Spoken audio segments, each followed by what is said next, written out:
Jangan lupa like, komen, dan subscribe channel YouTube TVRI Bengkulu, serta nyalakan lonceng notifikasinya.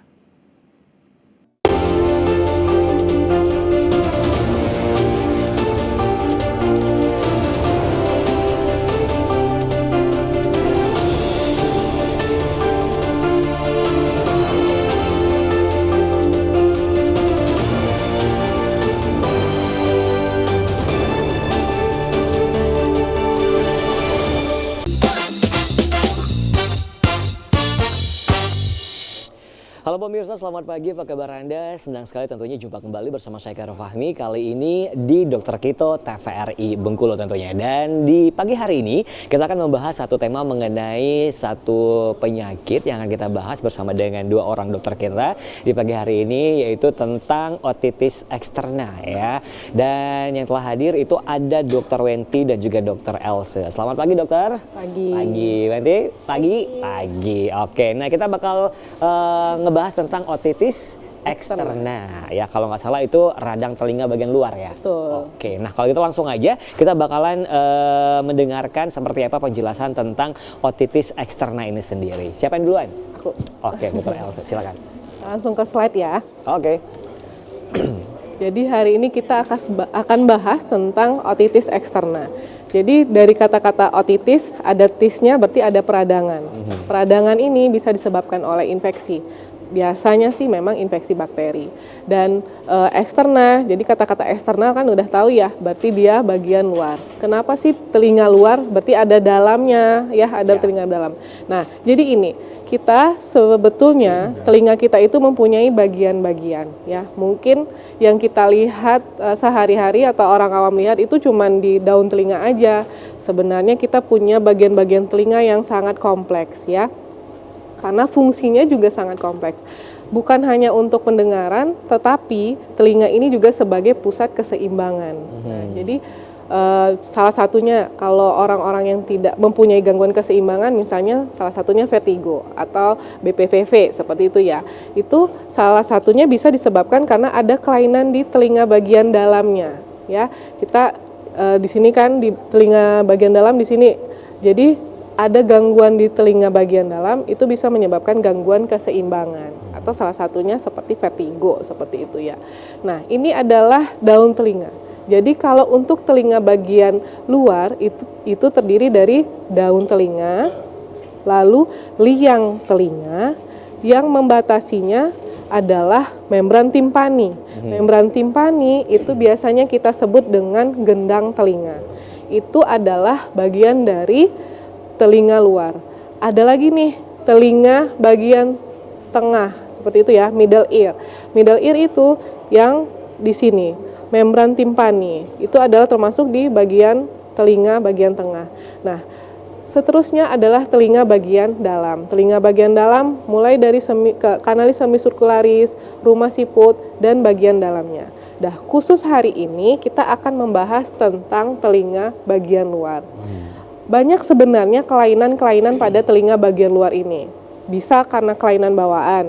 Mungkin kita pernah lihat ya, misalnya telinga pasien atau telinga pasien-pasien lain itu bentuknya yang mohon maaf mungkin tidak seperti daun telinga seutuhnya.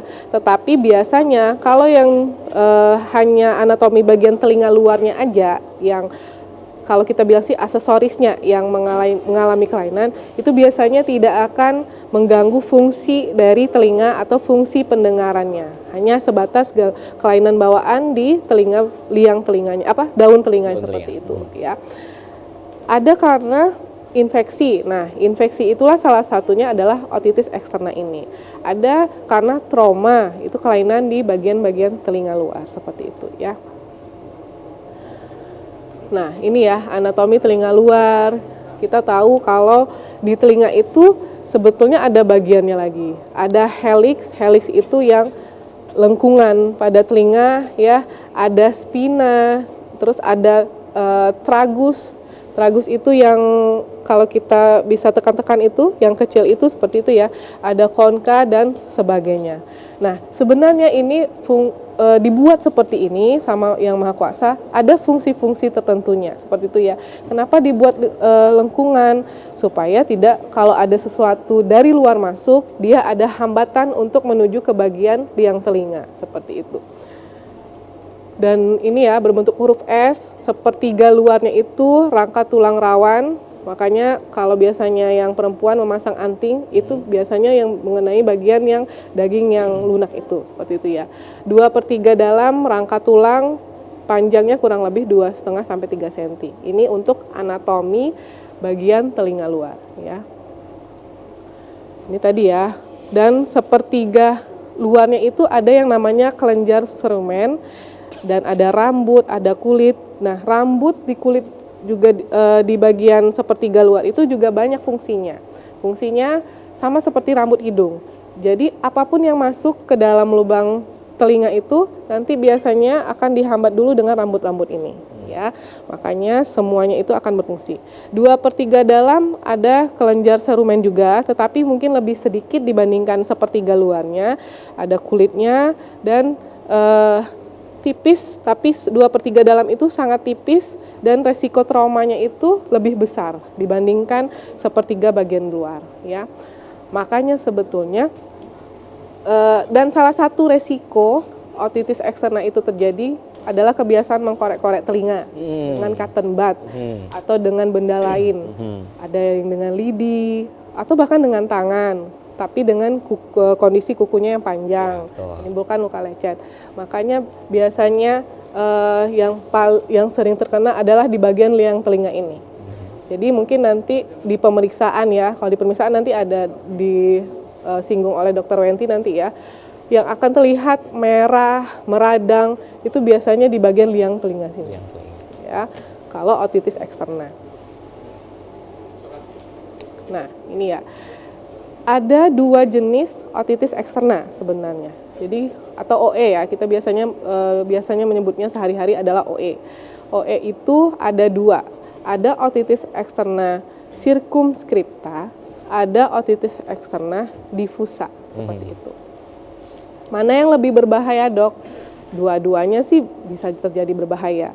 Otitis eksterna circumscripta biasanya dianya itu berbentuk seperti furunkel atau bisul. Tapi mungkin bisulnya ini kayak jerawat ya, lebih kecil karena juga strukturnya kan juga di dalam telinga. Jadi bisulnya lebih kecil. Kalau dianya tidak ditata laksana dengan baik, dia bisa lanjut ke otitis eksterna diffusa.